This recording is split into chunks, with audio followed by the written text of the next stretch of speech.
In the heart of Alaska, there once thrived a small village named Portlock. A vibrant community nestled between towering mountains and the restless sea, it whispered stories of resilience and warmth. But in 1959, all of that changed. The welcome sign, now faded and forgotten, stood as a solemn guardian to the memories once alive within these walls. Residents came and went, but the spirit of Portlock remained. Inside the homes, echoes of laughter lingered, frozen in time. Children's toys lay scattered, untouched by human hands, as if waiting for their owners to return. The fishing boats, once a lifeline for the community, now languished in silence. The sea held secrets, but the fishermen were no longer there to uncover them. The forest, once a playground for children, now loomed ominously.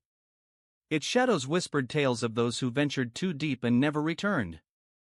Forgotten tools lay scattered, remnants of a life surrendered to the wild. Each rusted piece told a story, a fragment of the lives once lived here. The river, a lifeline, flowed with a deceptive calmness. It nourished the land but also bore witness to the tragedies that unfolded among its banks. One fateful day, a lone hunter stood at the river's edge, contemplating the depths of the wilderness and its hidden perils. Little did he know, he was not alone. In the dense woods, eyes glimmered like stars in the night, watching curiously, perhaps even hungrily.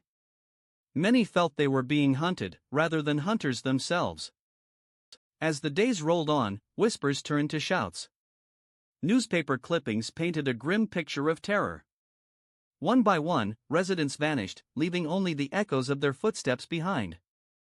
The family portraits told of happier times, sealed in memories. Each face frozen in joy, now haunted by the specters of what was lost. Hope lingered, but fear crept in. Maps testified to the terror that gripped Portlock. Places once bustling with life now marked by the shadows of dread, each spot a story left untold. Gathered around the fire, the men spoke in hushed voices. Their camaraderie tinted with fear, each man aware that the forests were now home to something sinister. With each passing day, the brave ventured out, driven by necessity but gripped by terror.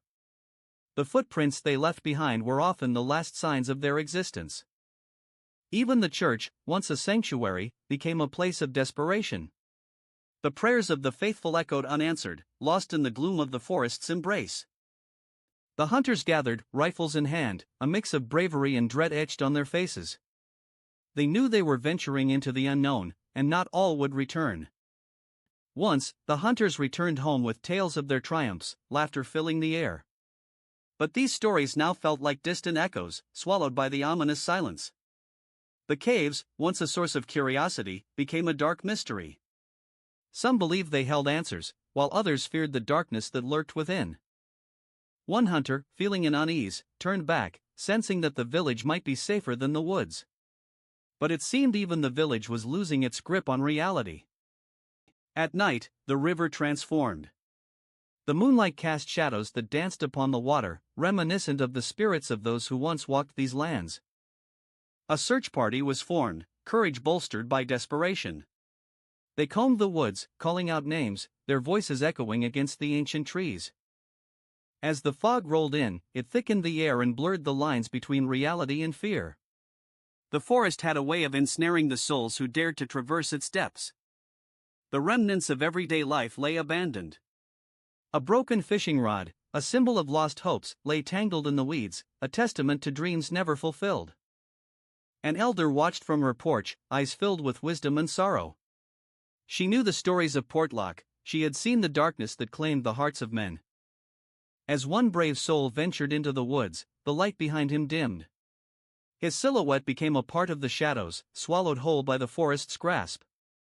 Days turned into weeks, and the river whispered secrets. A lone shoe floated by, a grim reminder that not all who wandered returned home. The remaining villagers convened, faces drawn with worry. Plans were whispered, but the uncertainty of their fate loomed like a storm on the horizon.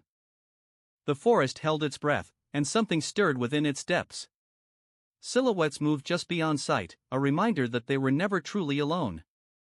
Photographs chronicled happier days, moments frozen in time, where joy and laughter echoed through the air, now replaced by a haunting silence. Under a blanket of stars, the villagers united one last time, pondering their fate. The allure of leaving battled with the pull of their roots, tangled in the mysteries of Portlock. Innocence bore the weight of loss. A child's tear glistened like a star, symbolizing the heartache of a community torn apart by fear and uncertainty. As the final goodbye echoed through the village, nature reclaimed Portlock. Streets once bustling with life became overgrown pathways, forgotten by time. From above, Portlock lay cradled in the embrace of wilderness, a ghost town in a once vibrant landscape. The echoes of its past lingered like wisps of mist. The flickering lantern hung as a beacon of hope or perhaps a farewell. It cast a warm glow, a reminder of the souls who once called this place home. As night fell, Portlock surrendered to the silence. The wilderness reclaimed its domain, and the stories of the village faded into the shadows, forever woven into the fabric of Alaska.